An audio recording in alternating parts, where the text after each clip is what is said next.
Bueno, voy a dar la charla en inglés porque no todo el mundo acá habla en español, entonces voy a cambiar de lengua. Well, thank you everyone for being here. My name is Lina López, and as Jose said, I'm a new research student from the research group of Javier Bustamante.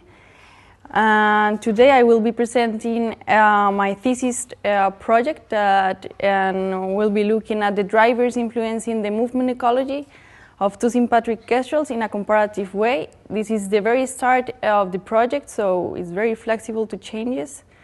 My director is Javier Bustamante, and my co-director is Jesus Hernandez Pliego. So let's start. Movement is defined as the change in a spatial position over time, and movement is fundamental for life. Thanks to movement, we are here in this planet Earth, and even mobile organisms have movement during early stages of their lives.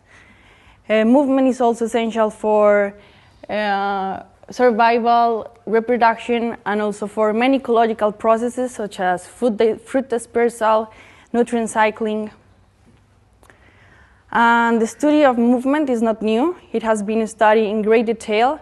And for example, Holyoke, he made a review where he looked at 500 journals in ecology, genetics, evolution, and he found that in the last decade, 26,000 published articles refer to movement, to animal movement. So we can see here that the percentage has increased from around 5% to 12%. And now is a very good moment to study movement. First of all, because the increasing development of new technologies, each year, each month, we have new technologies arriving that allow us to track individuals with very, very precise information in time and space. Also, we have new data analysis for the analysis of movement.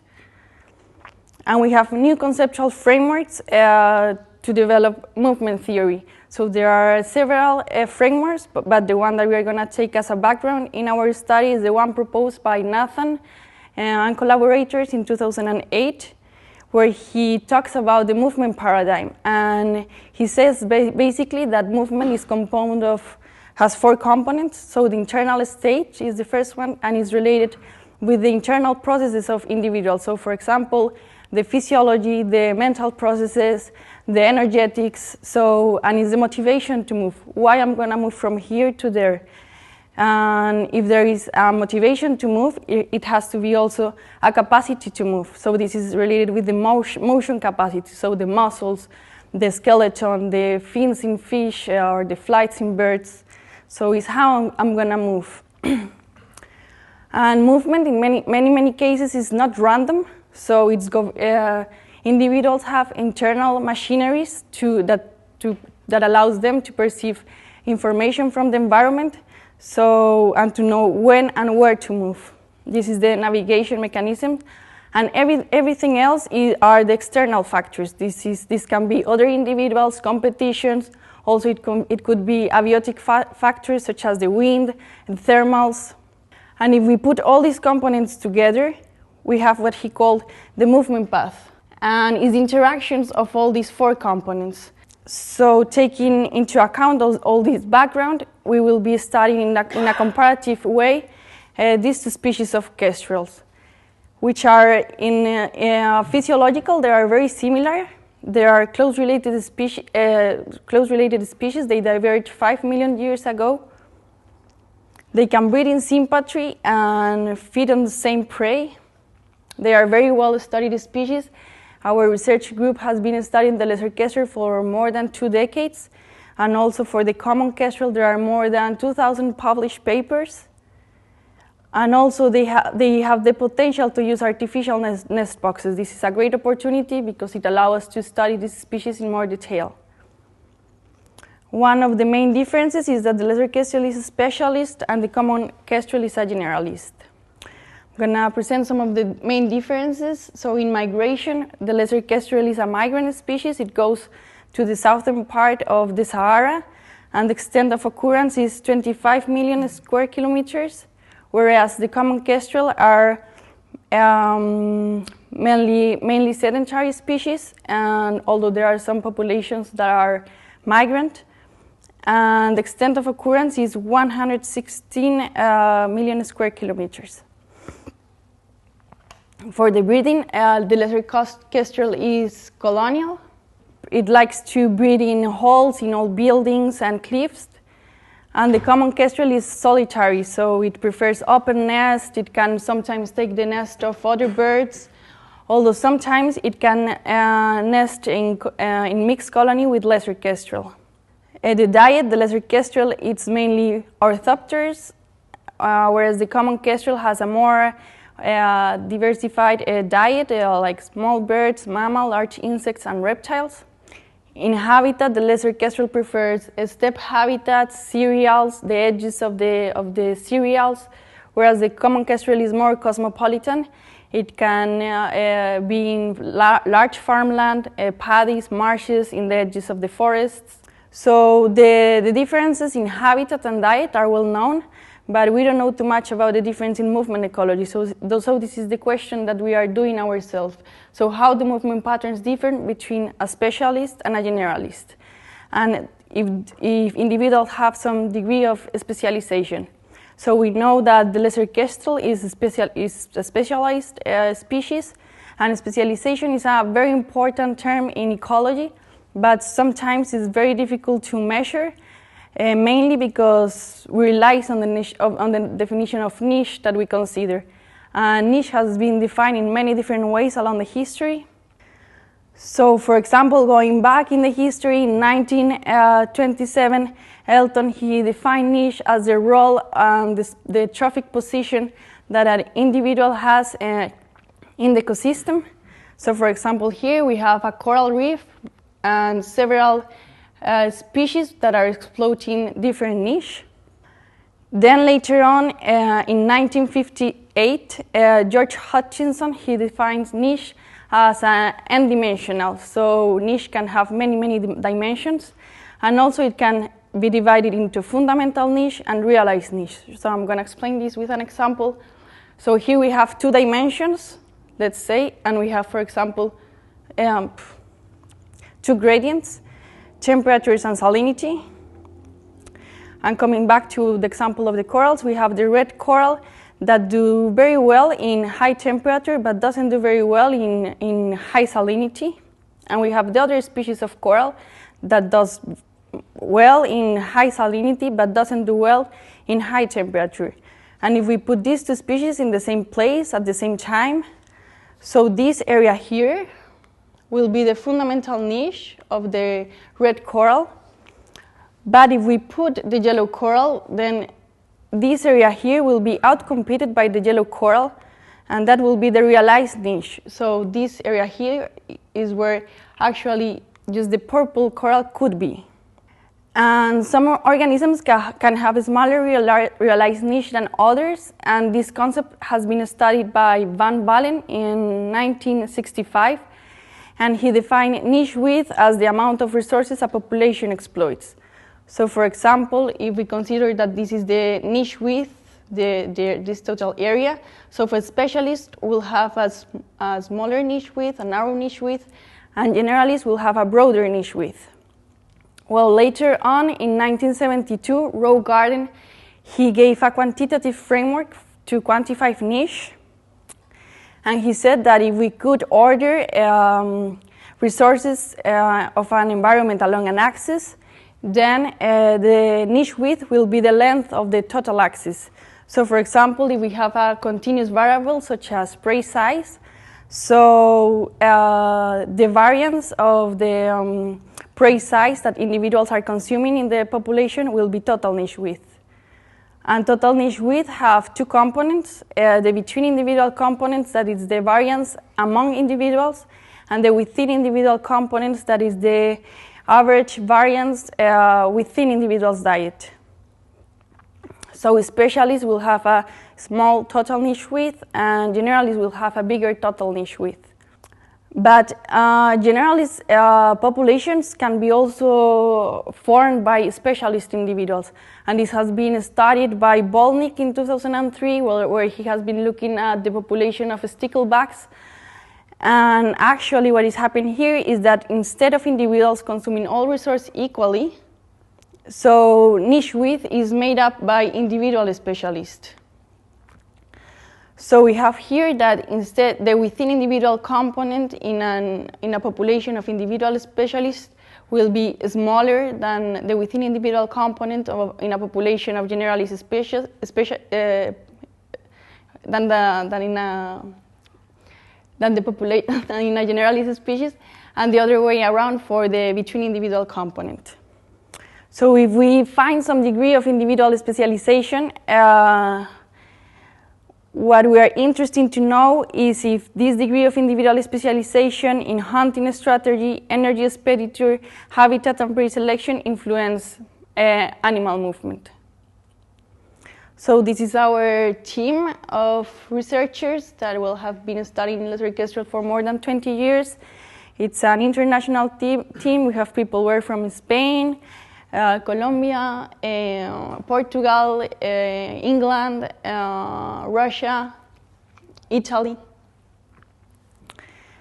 And in the last 5 years, we have gained some experience, some knowledge on the movement ecology of the lesser kestrel. So now we know that they have large home ranges, they sow more than they flap to travel further away from their colony. They use a combination of hovers and perches to hunt, and this depends on the energy intake and the season. And there are also sex differences. But for the movement ecology of the common kestrel, we have some hypotheses, mainly due to the character of the territoriality.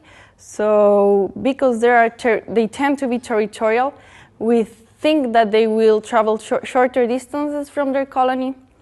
They will have smaller home ranges, and they are more flexible, so they will have different strategies to hunt. And they also will show a higher degree of individual specialization. And for our hypothesis and objectives is that, well, the specialized character of the lesser kestrel will be reflected in its movement ecology. So we come back to the example of prey choice. So we have that lesser kestrel, well, it just have one type of prey, for example, grillotalpa, whereas the common kestrel has a more spectrum of choices of prey. And so in this case, the difference between individual common kestrels will be smaller than the difference between common kestrels, and also the within individual component will be smaller in lesser kestrel than in common kestrel. And well, as I said, this is prey selection, but niche could be many axes, many dimensions. So in the case of movement, we think that differences will be smaller among individuals of lesser kestrel than among individuals of common kestrel. Our alternative hypothesis is that the differences are due to individual specialization of the generalist common kestrel. So this is instead of an individual choosing every type of prey in the ecosystem, they are just specialized in one type of prey. So our first objective is to explore the differences in movement strategy of two sympatric kestrels, and we will base our study in the commuting flights. So in many animals, in the reproductive phase, there is a spatial separation of feeding area from the breeding sites. So the commuting flight is the daily movement that an organism has to do from the nesting area to the foraging area back and forth. And for example, we have seen that the lesser kestrel has two strategies. They can use soaring gliding, that is less expensive, or they can flap, which is more energetically costly. So regarding commuting flights, we want to study the differences in commuting flights and commuting distances, and we want to elucidate the difference in cost of commuting flights. and we want to see if this can be attributed to differences to sex or individual. We also want to see if there is a correlation between commuting distance, habitat availability, weather conditions, and season, and to study differences in hunting strategy. So when an individual leaves the nesting area and arrives to the foraging area, it can either sit and wait. This is called perch hunting, which is more economic but requires more time per unit. Or it can hover, which is more expensive, but it's more efficient.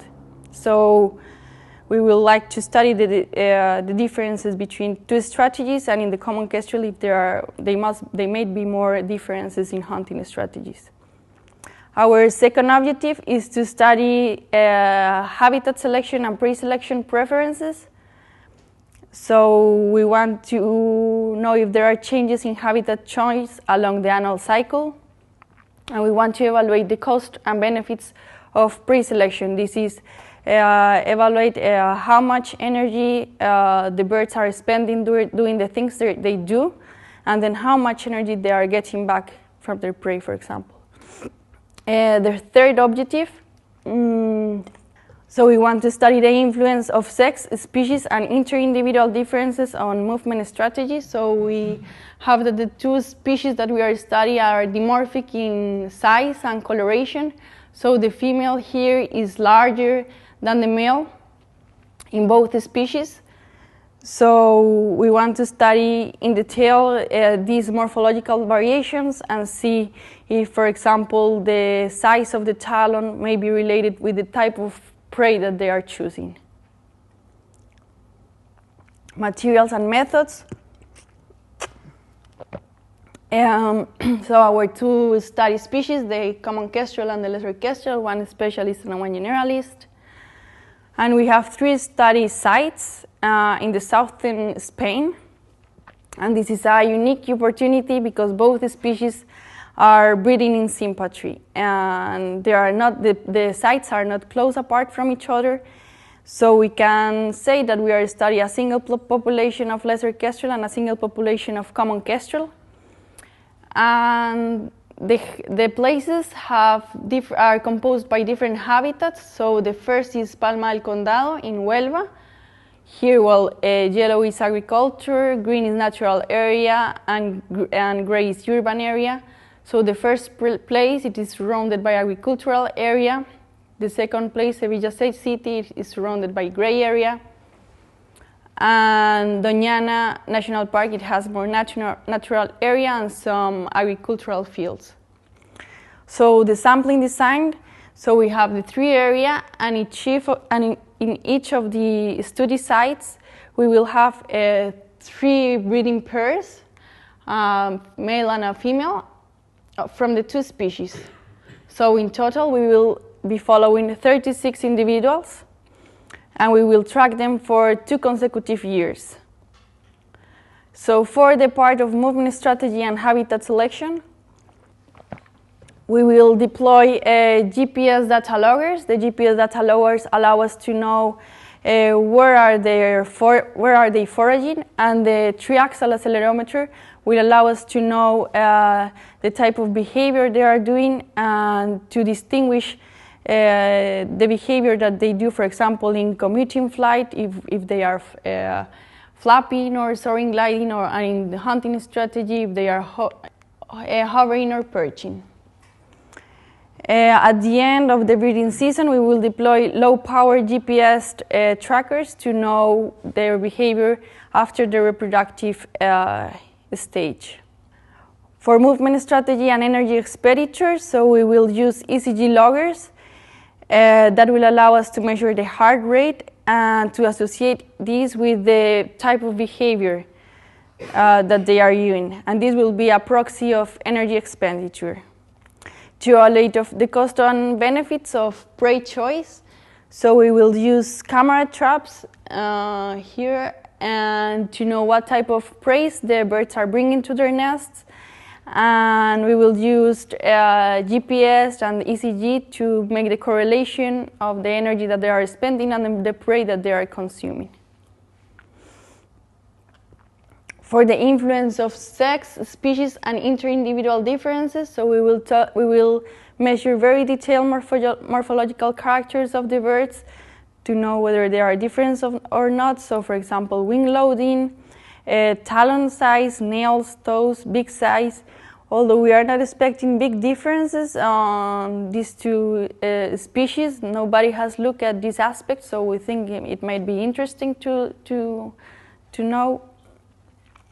And well, because we are using data loggers, so we have to recapture individuals.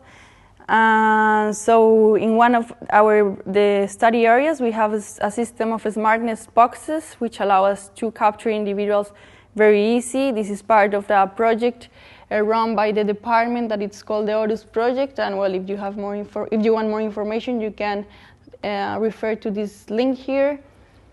And also we have nest boxes in Doñana and in Seville City. And what has been done for the moment, so we have done 3 fieldwork expeditions. We have deployed 6 GPS with 3-axial accelerometer. And this is a little bit of the chronogram. What we have until the moment is a little bit blank, but well, it's just the start. And well, that's it. Thank you.